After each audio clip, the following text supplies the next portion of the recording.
한국경제TV 생생한 실전 투자 정보 와우퀴. 월 5,000원 커피값으로 투자 정보가 내 손 안에 배달됩니다. 와우킥 N에서 만나요. 모두의 예상대로 미국 연준은 0.25%포인트 금리 인하를 결정했습니다. 하지만 추가 금리 인하에는 시간이 꽤 걸릴 것 같습니다. 자, 그래도 제롬 파월 연준 의장 의외의 비둘기파적인 발언도 하면서 증시는 일단 환호하는 모습이었죠. 올해 마지막 FOMC 결과 자세히 분석해 보고요. 내년 뉴욕 증시에는 어떤 방향성을 제시한 것인지 알아보겠습니다. 프리마켓온 오늘도 다양한 이슈들, 종목들로 함께하겠습니다. 지금부터 시작합니다.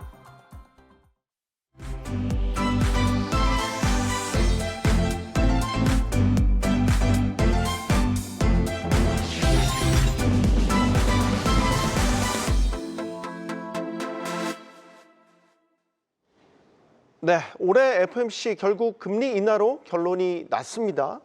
예상했던 대로 금리 인하 결론이 나오긴 했는데 뭔가 허탈한 느낌도 들고요. 뭔가 새로울 것이 없기는 했다. 그럼에도 불구하고 시장은 뭔가 그 안에서도 긍정적인 신호를 포착하려고 무던히도 애를 쓰는 모습이었어요. 하나씩 짚어보죠. 일단 금리 인하를 결정하긴 했는데 만장일치는 아니었어요. 그리고 3명의 이탈표가 나왔는데 3명도 다 다른 의견이었어요. 자, 의견이 일치되지 않았다는 거는 어떤 걸 시사한다고 봐야 됩니까, 이지한 대표님?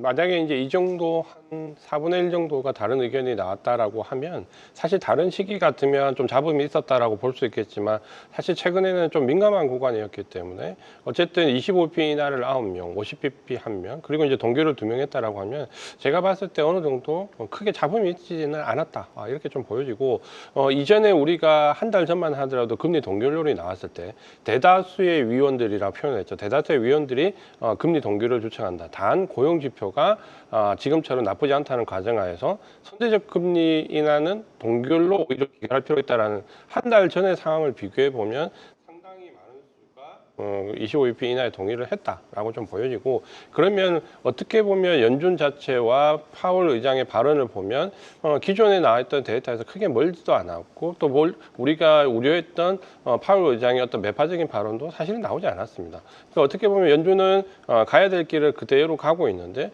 한 달 전의 해석과 지금의 해석만 차이만 있을 뿐이었고, 시장 여건에 따라서 어떻게 보면 연준에 대한 평가가 왔다 갔다 했던 그 해석의 기준의 차이가 오히려 시장을 더 혼란스럽게 했다. 파월 의장은 예상한 대로 임기가 얼마 남지 않은 상황 속에서 시장에 뭔가 트리거를 유발할 만한 부분은 자제하는 모습을 보였고, 앞으로도 그럴 가능성이 높다라는 점에서 FOMC 이번 금리 인하는 예상치대로, 그리고 무난하게, 그리고 모든 경기나 인플레이션, 고용에 대한 판단이 예상치를 벗어나지 않았다라고 보셔도 될 것 같습니다. 자, 증시가 환호를 했죠. 결국 강세장으로 마무리를 했어요. 네. 근데 이제 흐름을 보면 처음에 연준 결정 나고 통화정책 결정문까지는 사실 약간의 조정에 가까운 보합을 보였다가 이제 파월 의장이 기자회견에서 네. 하고 거기에 이제 발언이 나오니까 그때 이제 강세로 확 돌아섰거든요. 그렇죠. 파월 의장이 이제 일단 비둘기파적인 발언을 했다라고 시장은 지금 보고 있는 것 같다는 네. 말이죠.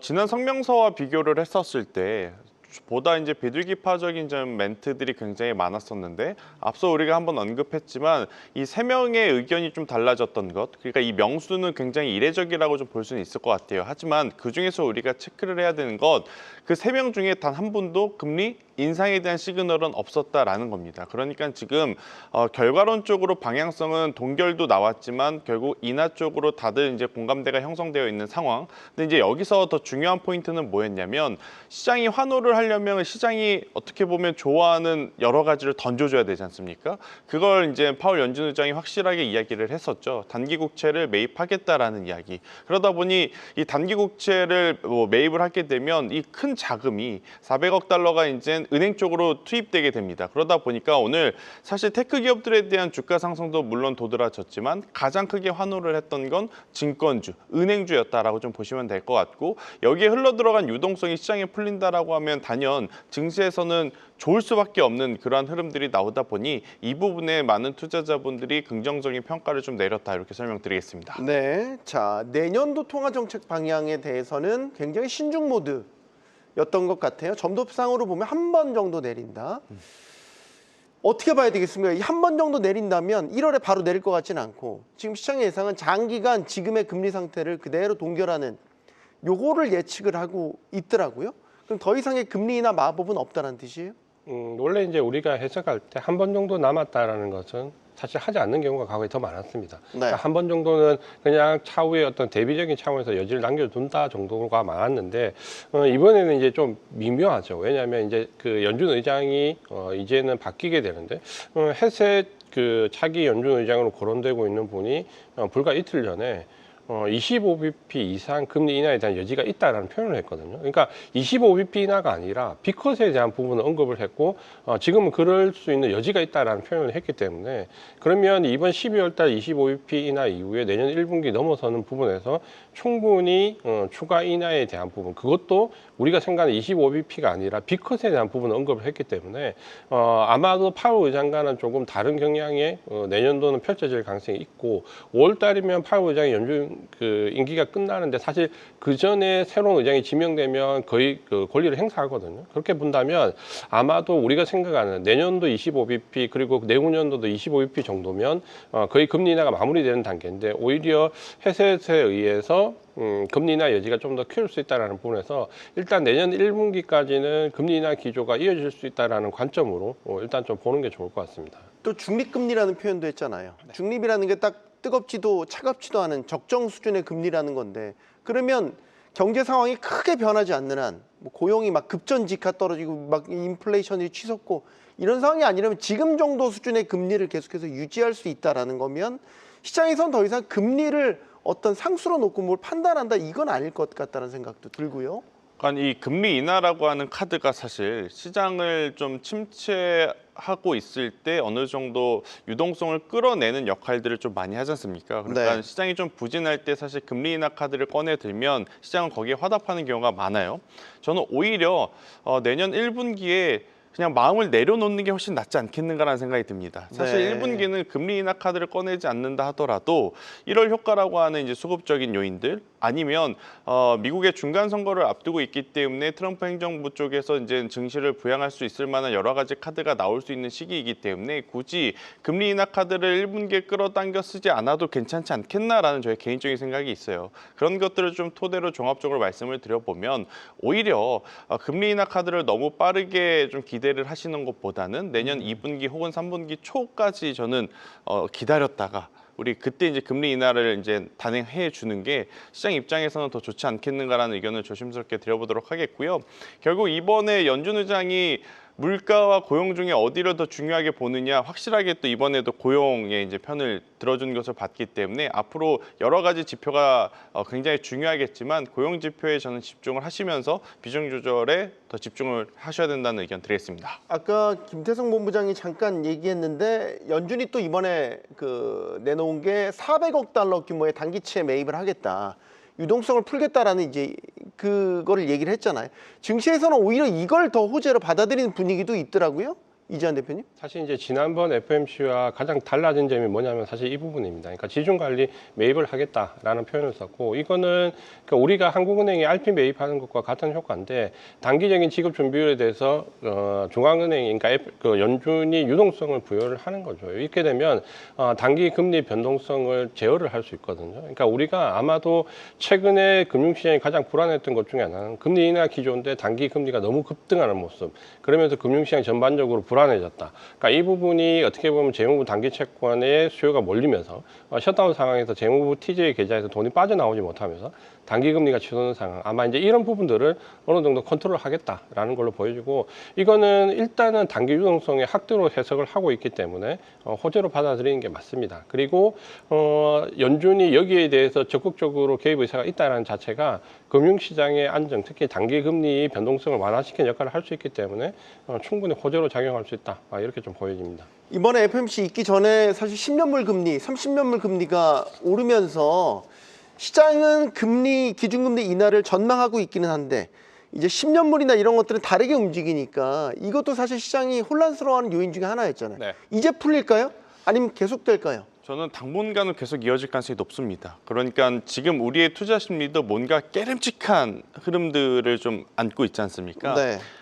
마치 어제와 그제만 하더라도 FOMC가 끝나는 오늘쯤 되면 명확하게 이제 시장의 방향성이 보일 거라 생각을 했는데 오히려 FOMC가 끝났음에도 불구하고 여기에 우리가 잠시 후에 뭐 여러 번 좀 언급을 하겠지만 오라클이라고 하는 기업의 실적이 시장 컨센서스보다 안 좋게 나오면서 시장의 분위기를 급격하게 지금 냉각시키는 상황이 발생이 되었거든요. 근데 이게 그 기업 단일 기업에 대한 이슈가 아니라 나스닥 선물 지수에도 굉장히 크게 영향을 미쳤고 오늘 우리가 이제 주간장에 봤었던 동아시아 증시 전체적으로도 이제 수급 부담 현상을 좀 줬기 때문에 아무래도 저는 이러한 기조가 내년 1분기까지는 조금 더 이어지지 않을까? 왜냐 이제 시장에서 기대를 했었던 건 이번에 금리 인하도 당연한 거고요. 내년에 이제 금리 인하 횟수 그러니까 시장 참여자분들은 최소 2번에서 3번 정도의 금리 인하 언급을 좀 원했었는데 그것이 나오지 않다 보니 현재의 기조는 그대로 좀 유지가 될 가능성은 높겠다라고 설명드리겠습니다. 네.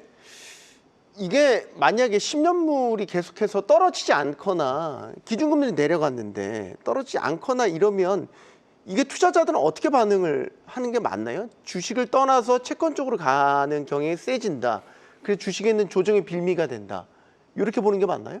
원래 이제 장기 금리가 떨어지지 않으면 사실 경기가 좋다는 반응으로 원래는 해석을 해야 되거든요. 그러니까 이론적으로는 단기 금리는 어쨌든 오늘도 좀 꽤 급격하게 떨어졌고 이거는 어쨌든 금리 정책에 민감한데 장기 금리는 사실 경기와 맞물리면서 오히려 더 영향을 받습니다. 그래서 장기 금리가 크게 하락하지 않는다는 것은 기본적으로는 경기가 좋다라는 판단으로 해석을 하셔야 되는데 지금은 이제 그런 것보다 수급적인 요인과 다른 단기채와의 역전 현상이 완화된 이후에 흐름이 좀 왜곡된 게 아니냐라는 시각에 이제 시장의 우려감이 좀 있는 거죠. 하지만 제가 볼 때 아마 이제 미국 증시가 어느 정도 중립금리에 들어와지고 금리에 대한 변동성이 좀 완화되면 장기 금리는 자기 자리를 찾을 수 있을 정도로 완화될 걸로 보이고 만약에 장기 금리가 특출나게 떨어지지 않고 공행진을 한다라고 하면 그건 경기에 대해서 훨씬 더 좋은 판단을 하고 있다 쪽으로 해석을 하셔도 될 것 같습니다. 네.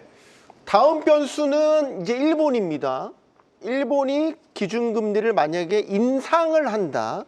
그러면 미국은 인하를 했고 인상을 했으니까 두 나라 사이 금리 격차가 좁혀질 거단 말이죠. 그렇죠. 달러도 엔도 기축통화에 힘을 갖고 있는 두 통화의 금리가 좁혀진다. 네. 이거는 시장에 어떤 영향을 미치겠습니까? 그러니까 우리가 지금 기본적으로 그런 현상이 나타났을 때 지금 가장 불편하게 느끼는 이유는 엔캐리 트레이더에 대한 청산 이동 흐름 아니겠습니까? 네. 작년에 우리가 한번 크게 겪었었죠. 그러다 보니 그 공포를 알고 있는 많은 투자자분들이 이렇게 되면 만약 일본이 금리 인상을 실제 단행을 했었을 때 일시적으로 시장에 충격이 줄 수 있겠구나라고 많이들 좀 생각을 하시는 것 같은데 저는 그때도 마찬가지고 앞으로도 마찬가지겠지만 그러한 수급적인 요인은 언제든지 기회라고 좀 보시면 될 것 같아요. 물론 그 기회를 잡을 수 있는 준비를 미리 하신 분들에 한해서 뭐 해당하는 이야기가 되겠습니다만 결국엔 저는 단기 충격으로 끝날 가능성이 굉장히 높지 않겠는가. 그리고 이제 그러한 고민을 지금부터 미리 확대 해석할 필요는 없겠다라는 의견.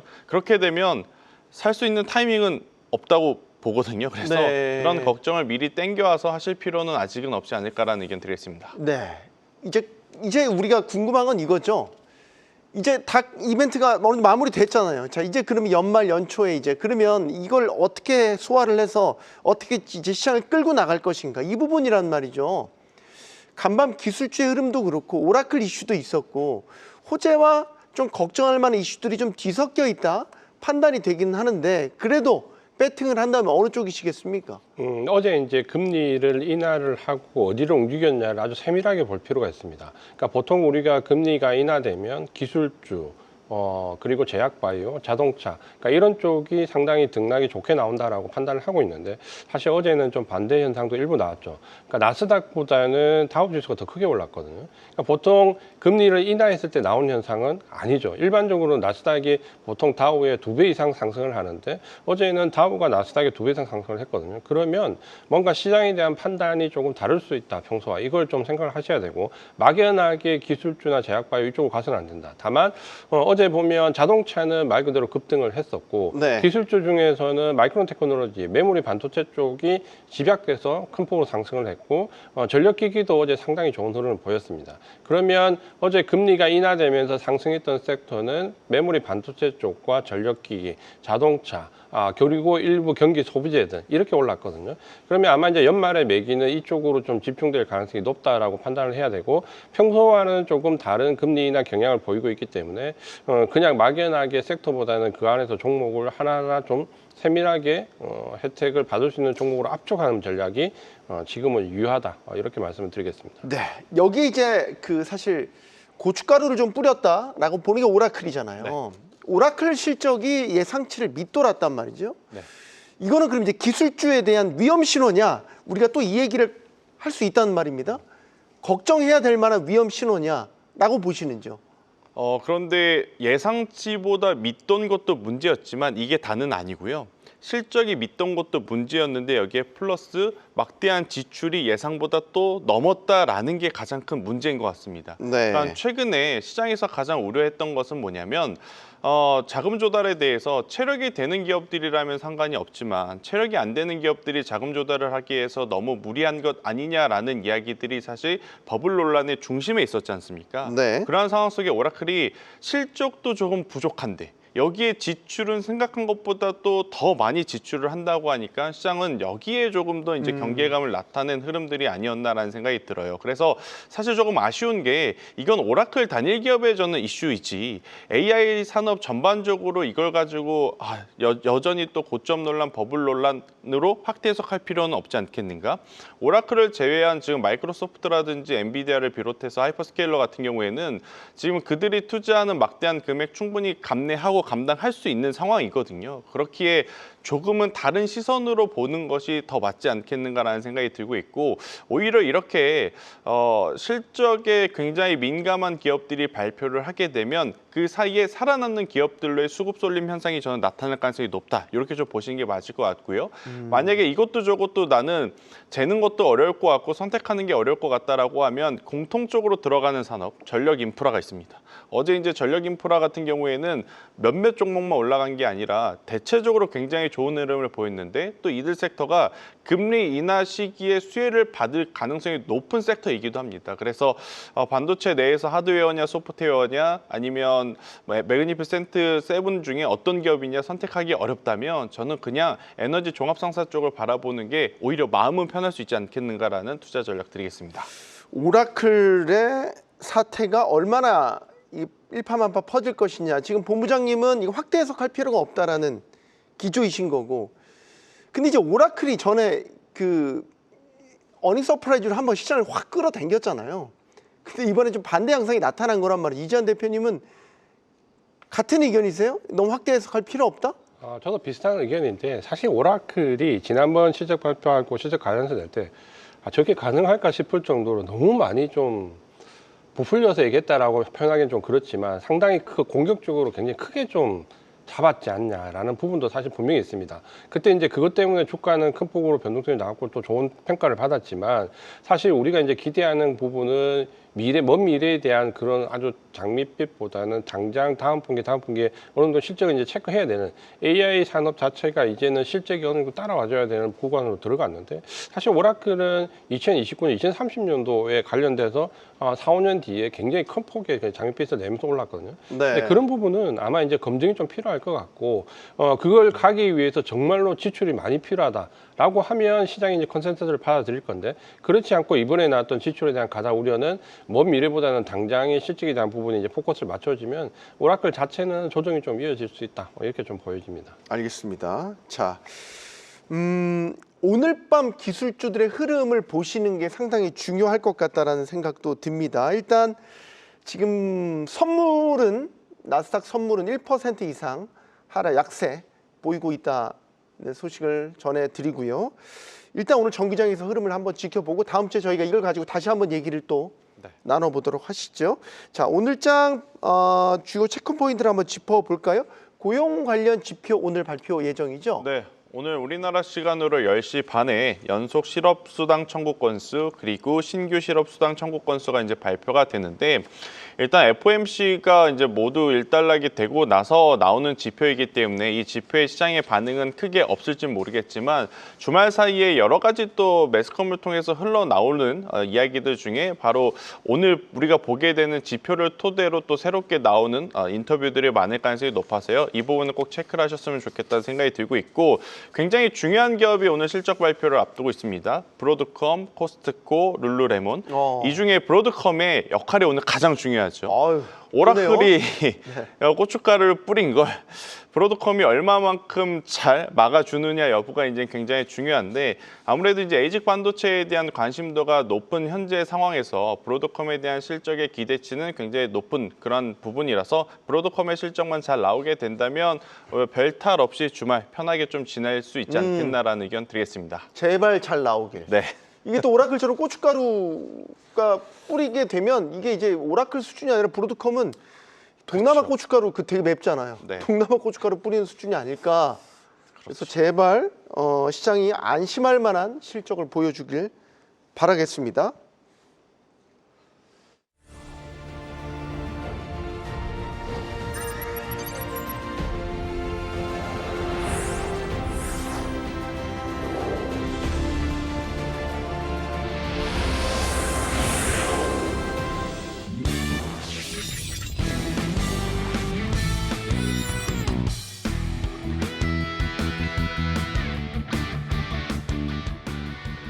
올해 금리 결정 다 끝났고요. 이제 크리스마스를 향해 가는 연말입니다.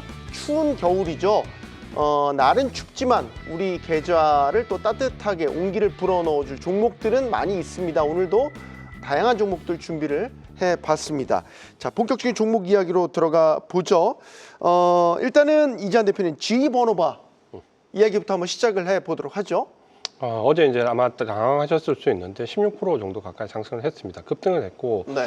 GE-vernovan은 우리가 이제 프리마켓론에서 워낙 강조를 많이 했던 종목이고, 상당히 그 최근에도 저희가 저점이 가장 잘 잡혀 있고 전력기기가 조정을 가장 먼저 받았기 때문에 가장 먼저 시세 빅테크 기업 중에서 직전 고점을 돌파할 것이다라고 말씀을 많이 드렸는데 오늘 올랐는데 사실 16% 올라도 될 만큼 내용이 너무 좋았습니다. 그러니까 우리 단순히 뭐 실적이 좋았다 이런 정도가 아니라. 현금 잉여, 그러니까 비용을 제외하고 최근에 이제 비용 문제가 가장 큰데 비용을 제외하고 남는 잉여 현금이 어느 정도 될 거라고 예상을 했던 부분이 한 160억 달러 정도 회사가 예상을 하고 있었는데 네. 240억 달러 정도가 남는다고 합니다. 그럼 80억 달러면 이렇게 크지 않는 단일 기업이 한 12조 원 정도 현금이 더 창출됐다는 얘기거든요. 네. 그러니까 그러면서 배당을 지난 분기 대비 2배 주겠다. 배당을 그냥 더블로 올려버렸습니다. 그러니까 잉여현금이 많이 늘어나다 보니까 배당을 2배로 올렸고 향후의 실적 가이던스도 훨씬 좋을 수 있다라는 쪽으로 평가하면서 우리가 이제 예상했던 전력기기가 정말로 데이터 센터 기반한 AI 모멘텀에 미국의 인프라 관련되어 있는 쪽에 확장까지 포함되는 그러니까 내년에는 그런 구도로 갈 수 있다는 부분에서 보면 상당히 주가는 많이 상승을 했지만 앞으로 상승 여지는 더 크다. 좀 전에 이제 김태선 본부장님이 반도체에 너무 골치 아프게 계산을 못 하겠으면 이런 쪽을 보자라고 했는데 저도 그 부분은 상당히 일리가 있다 이렇게 좀 보여집니다. 네, 이게 GE-vernovan가 어쨌든 지금 뭐 예를 들어 가스, 원자력, 수력 다양한 종합적인 발전 설비, 종합 그 발전 설비 업체라고 봐야 되는 거잖아요. 저는 이제 급등을 해서 밸류 부담을 안고 있지 않나 이런 걱정도 하게 되는데 여전히 성장 스토리가 유효하다 이렇게 보시는 거죠. 그렇죠. 사실 이제 이번에 나왔던 잉여현금 예측치가 굉장히 큰 폭으로 상승했는데 배당을 2배로 줄 만큼 여력이 큰데 그거는 이제 향후 실적 가이던스 제시액도 상당히 만만치 않게 나왔습니다. 그러니까 우리가 볼 때는 전력에 대한 관련돼 있는 특히 이제 GE-vernova 같은 경우는 우리가 알고 있는 토탈 그냥 기업이라 보시면 되거든요. 네. 배전, 송전, 발전 모두 포함하고 있습니다. 그러다 보니까 종합에너지 기업에서 모든 걸 다 처리할 수 있다는 부분에서도 점수를 많이 받았고 그러다 보니까 아마도 다른 전력기기 업체들에 비해서는 순이익 구조가 더 크다. 이렇게 좀 보여집니다. 그래서 어떻게 보면 가격은 비싸 보이지만 사실 8월 달부터 지금까지 12월 달까지 그 4개월을 조정을 받았거든요. 기간 조정을 받았기 때문에 네. 충분히 매물도 소화를 했다. 이렇게 보셔도 될 것 같습니다. 지금까지 AI 모멘텀은 칩 중심, 뭐 엔비디아의 칩 중심의 시장이었다면 그 칩을 이제 만들고 인프라를 깔고 해서 이제 거기에 전력을 꽂을 전력망의 시대가 본격적으로 도래할 것이다. 그럼 G번호바 같은 이런 전력 기업들에 대한 관심은 계속해서 내년에도 똑같은 관점 아니다. 오히려 더 기대를 키우는 요인이다. 이렇게 볼 수 있겠습니까? 그 사실 이제 모든 애널리스트들의 공통된 의견 중에 하나가 반도체가 지금 물론 이제 빅사이클로 들어왔다라고 얘기를 하는데 네. 반도체 빅사이클보다 전력기기의 빅사이클이 2, 3년 더 길게 나옵니다. 대부분 레포트의 통계치를 보면 전력기기는 2029년, 2030년도까지 확장이 이어진다라고 나오거든요. 그러면 반도체 사이클보다 1, 2년 더 길기 때문에 전력망을 오히려 더 전력 설비 쪽을 더 긍정적으로 보셔도 된다. 이렇게 말씀을 드리겠습니다. 알겠습니다. 이지한 대표님 첫 번째 종목 G번호바 자세히 짚어봤고요. 자, 김태성 본부장님으로 넘어가 보겠습니다. 저도 이 기업명 보고 좀 깜짝 놀랐어요. 샤크 닌자. 네. 샤크는 상어. 네. 닌자는 우리 그 그렇죠. 닌자 할 때 네. 일본 닌자 네. 그거 말하는 거잖아요. 네. 아마 표창 날리고 하는 게 닌자요. 이 브랜드는 우리 남성들보다 여성분들이 더 잘 아실 것 같습니다. 아, 그래서 왜냐면 제가 모르는군요. 샤크는 이제 생활가전, 그리고 이제 닌자는 주방가전.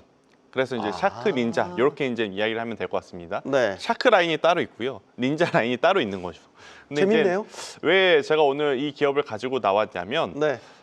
이번에 이 블랙 프라이데이라든지 사이버 먼데이를 통해서 사실 소비력에 대한 의구심들이 굉장히 많았었지 않습니까? 그리고 이제 미국도 과거와 달리 비싼 게 잘 팔리는 시대가 아니라 가성비를 굉장히 많이 따져보면서 정말 효율성 있는 제품들에 대한 수요가 늘어나고 있는 것으로 확인이 됩니다. 아마 미국에 계신 분들에게는 샤크닌자가 최근에 굉장히 눈에 띄어서 익숙하지만 그전에는 어떤 브랜드가 시장 점유율이 가장 높았냐면 다이슨입니다. 아마 다이슨 브랜드는 우리나라 소비자들도 굉장히 익숙한 브랜드. 고가의 그렇죠. 라인을 다 가지고 있잖아요. 그렇죠. 그런데 이제 이 다이슨이 앞서 굉장히 중요한 이야기를 해주셨는데 가격이 비싸죠. 비싸죠. 청소기도 비싸고 네. 헤어드라이기도 비싸고 가습기, 선풍기 다 이게 비싼데 이게 이제 아무래도 미국 내에서의 소비 트렌드의 변화에 따라서 다이슨에 대한 시장 점유율이 떨어지고 오늘 제가 이야기하는 샤크 닌자의 시장 점유율이 빠르게 올라가는 요인이라고 좀 보시면 될 것 같습니다. 네. 이게 한 분기 일시적으로 나타나는 현상들이 아니라 지금 6개 분기 연속으로 나타나는 현상임을 좀 감안을 해보면 트렌드의 변화가 이제는 고착화돼서 지속적인 우상향을 끌어낼 가능성이 굉장히 높다라고 좀 보시면 될 것 같고 단순히 이번 블랙 프라이데이 때 많이 팔려서냐? 그건 아닙니다. 이번에 3분기 실적을 놓고 보더라도 YOY 대비해서 매출이 약 14% 정도 늘었습니다. 그런데 매출만 는 것이 아니라 영업이익도 폭발적으로 좀 늘어난 부분이 주가를 들어 올리기에는 굉장히 중요한 명분이라고 좀 보시면 될 것 같아서 그리고 이런 생활가전과 주방가전 같은 경우에는 한번 해당 브랜드를 썼을 때 만족감을 느끼면 사실 다른 브랜드로 많이 교체를 하지 않는 경우가 좀 있는 것 같아요. 그래서 지속적으로 매출에 대한 성장성은 우리가 기대해 볼 가능성이 굉장히 높다라고 좀 보여지고 있고 가장 두각을 나타내는 부분들 중에 하나는 뭐냐면 에어프라이 기기입니다. 에어프라이 기기가 팔리면 얼마나 많이 팔리겠어. 그리고 팔려봐야 얼만큼 기업 입장에 이윤이 되겠어라고 생각하실 줄 모르겠지만 미국 내에서 시장 점유율 1위일 뿐만 아니라 유럽 내에서 특히 영국에서도 지금 시장 점유율 1위를 기록하고 있고 지금 우리나라에서도 굉장히 시장 점유율을 빠르게 올려오고 있는 상황. 그러니까 이렇게 생활 속의 침투력이 높아진다는 건 그만큼 그 기업이 분기별로 앞으로 벌어들이는 돈이 많다라는 것을 의미를 하는데 여기에 한 가지 약간의 변수는 뭐냐면 아직 중국 쪽으로 본격적으로 진출하지 못했습니다. 네. 근데 만약 중국 쪽 매출이 포함이 되기 시작을 한다면 지금 여기서 우리에게 보여주는 실적보다 훨씬 더 큰 실적이 나올 가능성이 높다라고 이제 예측이 되는 상황이라서 저는 만약 소비 쪽을 보신다면 여러분들이 기존에 알고 계셨던 굉장히 많은 소비 관련주들도 중요하겠지만 샤크닌자라고 하는 기업 상장한 지 또 얼마 안 됐습니다. 그래서 이러한 기업들이 또 수급 몰리게 되면 굉장히 또 강하게 시세의 연속성을 보이는 경우가 많아서요. 해당 기업 한번 오늘 체크해 드려봤습니다. 로봇 청소기도 있네요. 그렇죠. 사실 아까 제 본부장님 얘기 중에 에어프라이어 얘기하니까 제가 코스트코 양평점에서 이걸 봤던 그 에어프라이어 있을 제품 겁니다. 봤던 제가 갑자기 기억이 네. 났어요. 네.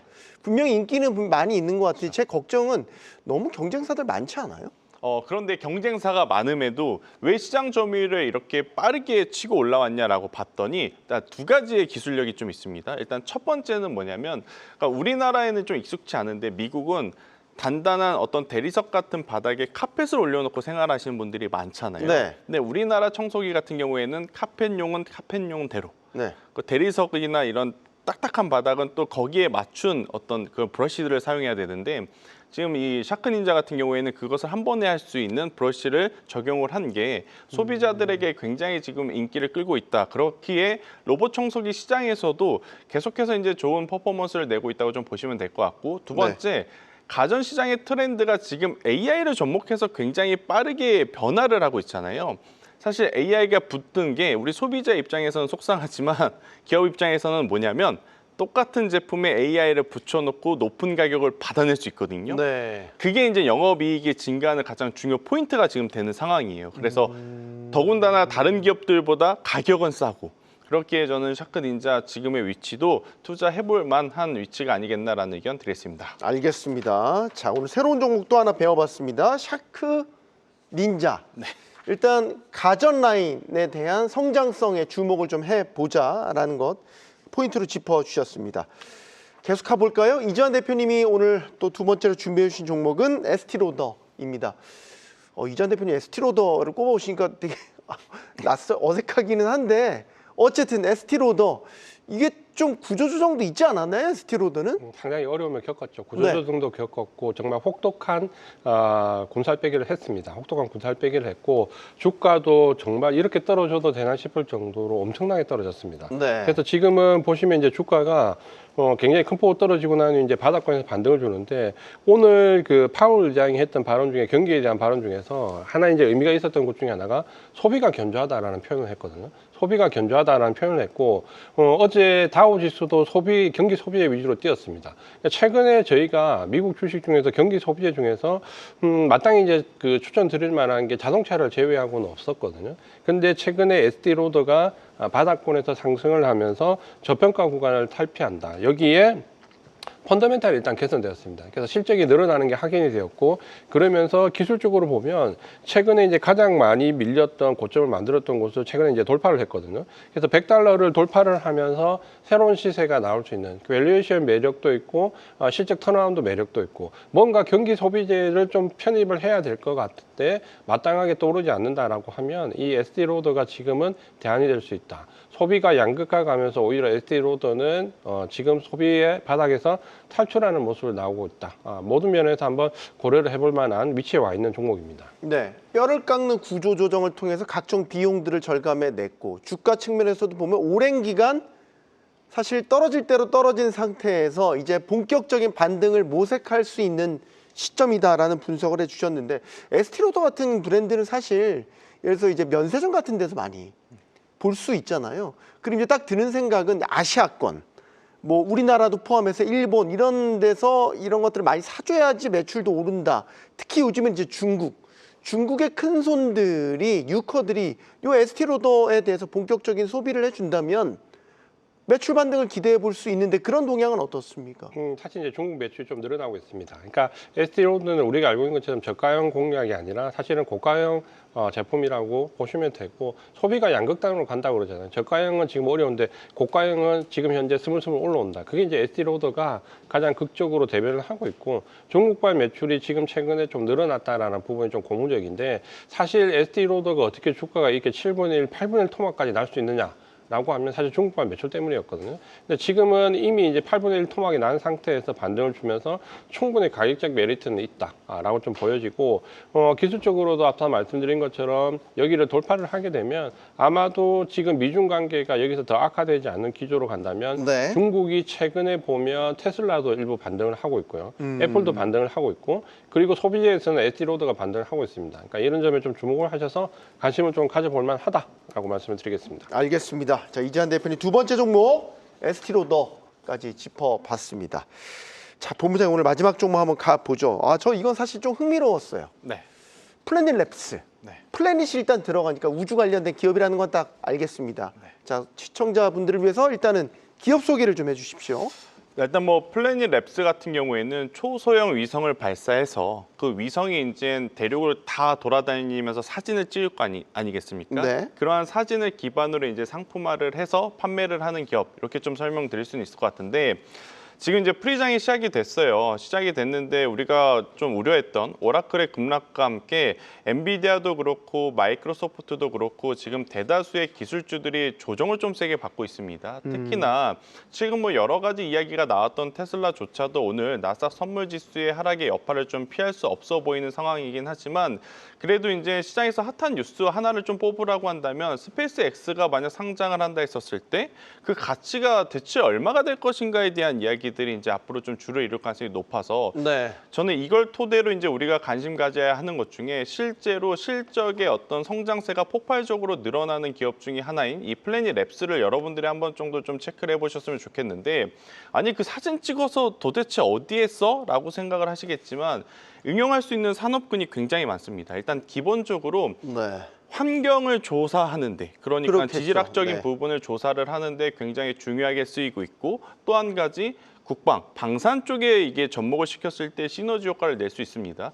그러니까 여러분들이 지금 생각을 해보셔도 기후 관련한 혹은 국방 관련한 건 사실 사기업이 못합니다. 그러면 결국 정부와 협업을 해서 진행을 해야 된다는 것이고, 협업을 통해서 지금 매출액 수주 잔고가 전년 동기 대비 3배 이상 지금 늘어난 숫자를 이번 실적 시즌에 보였단 말이에요. 그렇다면 단순히 이제는 우리 할 수 있어요, 할 가능성이 높습니다가 아니라 하고 있어요 라고 지금 보일 수 있는 부분이라, 저는 플래닛 랩스를 여러분들이 꼭 한번 보셨으면 좋겠다는 생각이 들고 있고, 그리고 로켓랩도 그렇고 스페이스 X도 그렇고 최근에 우주 관련 기업들이 각광을 받고 있는 게 뭐냐면, 발사체를 계속 재사용을 하다 보니까 한 번 발사할 때마다 비용이 적어진다라는 거죠. 그리고 이제 비용만 적어지는 것이 아니라 여러 번 발사를 할 수 있게 되는 거죠. 그래서 네. 이 초소형 위성 같은 경우에는 많이 발사를 시켜놓으면 발사를 시켜놓을수록 이 플래닛 랩스에게는 굉장히 중요한 포인트가 되는 상황이라, 이 SAS를 접목시켜서 구독료를 통해서 벌어들이는 실적도 어마어마하다라고 좀 보시면 될 것 같아서,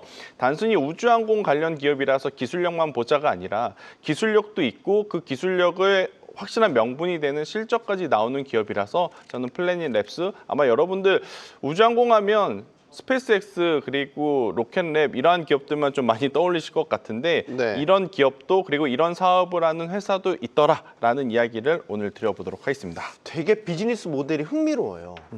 보통 저런 사진들은 예를 들어 나사다 라고 하면 나사가 소유한 위성이 찍고, 뭐 예를 들면 CIA이다, CIA 소유한 위성이 찍고 하는데, 이거를 이제 소위 말해서 약간 아웃바운드 형식으로 그렇죠. 찍어주고 그걸 판다는 거 아니에요? 네. 근데 얼마나 잘 찍고 정교하고 퀄리티가 높으면 그렇죠.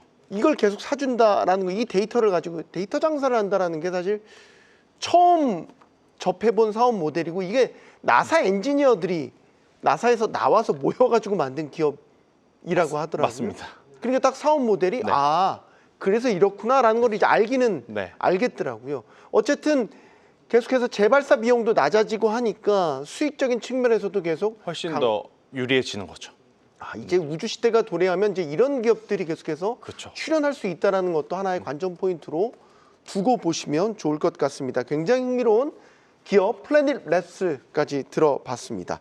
자, 그리고 매주 목요일에는 또 화제의 종목을 꼽아보는 시간이죠. 김태성 본부장님이 오늘 준비해 주셨죠? 네, 사실 제가 출연하는 날 같이 출연하시는 분들과 섹터를 웬만하면 안 겹쳐서 좀 같이 들고 오려고 노력은 하는데, 아무리 돌려봐도 전력 인프라 쪽은 계속 좀 보셔야 될 것 같아서 이리 봐도 저리 봐도 호재만 있는 넥스트라 에너지, 이렇게 이제 준비를 해왔거든요. 이제 에너지원에 대해서 중요도는 각자 투자하시는 분들에 따라서 좀 성향 차이에 따라 좀 순위가 달라지겠죠. 어떤 분들은 지금은 원전이 대세야, 아니야 지금은 여전히 뭐 천연가스가 대세야, 아니야 지금은 태양광이 그래도 괜찮아, 뭐 많이 갈리시겠지만, 이걸 종합적으로 또 할 수 있는 기업을 찾아보면 미국의 에너지 종합상사 기업들이 굉장히 많다라고 좀 보시면 될 것 같고, 그중에 시가총액이 가장 큰, 그리고 가장 큰 규모의 에너지 종합상사를 뽑으라면 네. 넥스트라 에너지와 다른 에너지 기업들도 있겠지만 넥스트라 에너지는 저는 신재생 에너지 쪽에서의 강점을 좀 감안을 한다면 가장 크다라고 좀 표현을 드릴 수 있을 것 같아요. 트럼프 행정부가 있는 한 사실 풍력에 대한 관심도는 그렇게 높여잡을 수는 없을 것 같습니다. 하지만 태양광주들의 최근의 흐름을 놓고 보자면 중국을 규제하면서 패널 가격도 정상화로 돌아왔고 그리고 여전히 AI 데이터 센터에 대한 전력량을 감당하기 위해서는 천연가스와 신재생 에너지의 도움이 필요하다라는 것을 돌이켜 봤을 때 넥스트라 에너지를 포함한 여러 가지 에너지 종합 상사주들은 우리가 조정 시마다 투자를 해야 되는 확실한 명분이 아니겠나라고 정리 드려보도록 하겠습니다. 알겠습니다. 자, 넥스트라 에너지까지 월스트리트 픽까지 짚어봤고요. 김태성 본부장, 이지환 대표와 함께했습니다. 오늘 수고 많으셨습니다. 가장 먼저 만나는 프리마켓의 중요한 시그널 프리마켓 나우입니다. 이 시각 현재 프리마켓 개장 상황 확인해 볼 텐데요. 의미 있는 움직임 보여준 무버 종목부터 함께 보겠습니다. 마이크론은 디램 가격 급등에 따른 실적 호조 기대감에 어제 강세를 보였습니다. 시티그룹과 도이체방크 등 월가의 목표가 상향이 잇따랐는데요. 하지만 오늘 프리장에선 차익 실현 매물이 출회되며 2% 넘게 반락하고 있습니다. 오라클은 시장 예상치를 밑도는 2분기 매출을 발표했습니다. 한편 클라우드와 수주 잔고는 견조한 것으로 나타났는데요. 현재 프리장에선 실망 매물이 나오면서 12% 넘게 급락하고 있습니다. 반면 시놉시스는 예상치를 웃도는 4분기 실적을 내놨습니다. 이와 동시에 월가 추정치를 상회하는 연간 가이던스를 제시했는데요. 이 소식에 현재 프리장에서 1% 넘게 상승하고 있습니다. 이어서 메타입니다. 메타는 AI 투자 효율성에 대한 의구심이 지속되며 어제 하락세를 보였습니다. 업계에선 메타에는 클라우드 임대 사업이 없는 만큼 AI 데이터 센터 투자 대비 성과에 의문을 제기하고 있는데요. 현재 프리장 주가는 1% 넘게 하락하고 있습니다. 팔란티어가 미 해군과 최대 4억 4,800만 달러, 약 6,500억 원 규모의 계약을 체결했습니다. 이를 통해 해군 산업 전반에 팔란티어의 파운드리와 AI 플랫폼을 도입할 예정인데요. 해당 소식에 어제 주가는 강세를 보였고 오늘 프리장에선 조정이 나오면서 2% 넘게 하락하고 있습니다.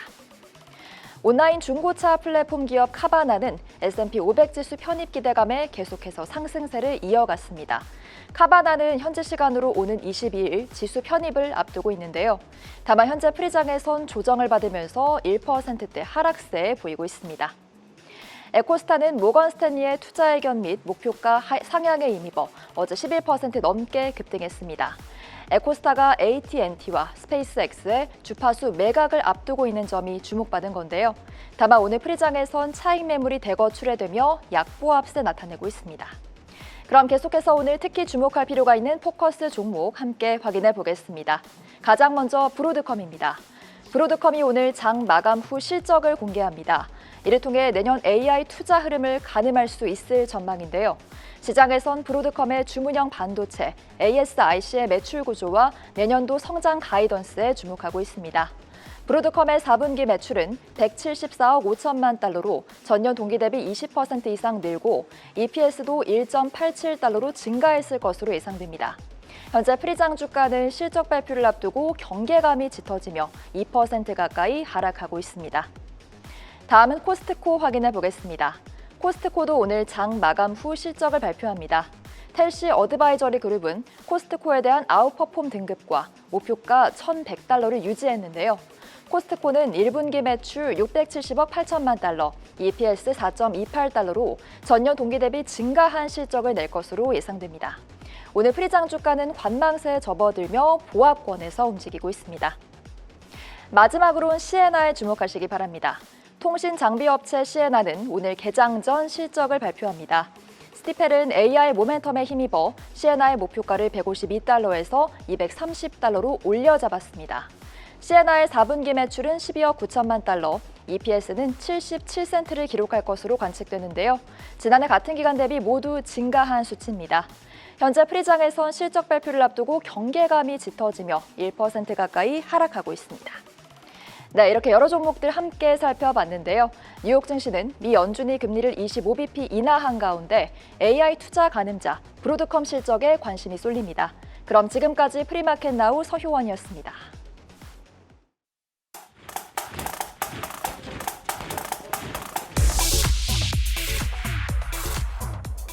네, 오늘부터 미국 ETF 시간이 또 돌아왔습니다. 하나증권 박승진 실장과 함께하겠습니다. 안녕하세요. 네, 안녕하십니까. 자, 연준이 드디어 금리 인하 결정을 네. 내렸습니다. 네. 시장의 예상대로였지만 그 뒤에 이어진 파월의 기자회견을 보면 네, 요게 이제 매파적이었다 네. 혹은 비둘기파적이었다 해석이 좀 분분한 것 같아요. 네, 네, 일각에선 덜 매파적이었다 네, 네, 혹은 매파의 옷을 입고 비둘기 날개짓을 했다. 네, 다양한 해석들이 네. 나옵니다.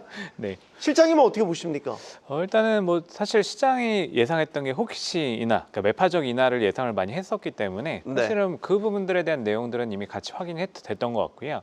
다만 이제 기자회견 내용들을 보면 사실 파월 의장이 항상 했던 것처럼 이 톤 조절을 하겠다라는 의지를 굉장히 많이 보여줬던 것 같습니다. 톤 조절, 속도 조절을 말씀하시는 예, 속도 조절에 대한 부분도 그렇고 사실은 결과적으로는 이게 데이터 디펜던트 기조를 한 번 더 확인했던 거고 그러면서 저는 사실 힌트를 줬다라고 생각하는 것들은 물가에 대해서는 이 관세에 대한 전제 조건을 달고 그리고 또 이 관세 영향을 빼고 나면은 인플레이션이 안정되고 있다는 얘기를 했고 그리고 그 고용시장 관련해서는 일단 지금 과대 계상되고 있는 그러니까 과대 산정되고 있는 지표들에 대한 부분들 이렇기 때문에 사실 고용시장이 좀 더 악화되고 있다는 그림들을 얘기를 해주고 있기 때문에 네. 사실 다음 주에 저희가 지표를 확인하는 과정에서 이거를 종합하는 지표들을 확인한다라고 하면은 오히려 도비씨 쪽으로 조금 더 해석이 가능해지지 않을까. 이 조건들을 달아줬지만 결국은 지표 확인하는 과정에서 순차적으로 하나씩 확인하게 될 거다. 이렇게 좀 보고 있습니다. 네.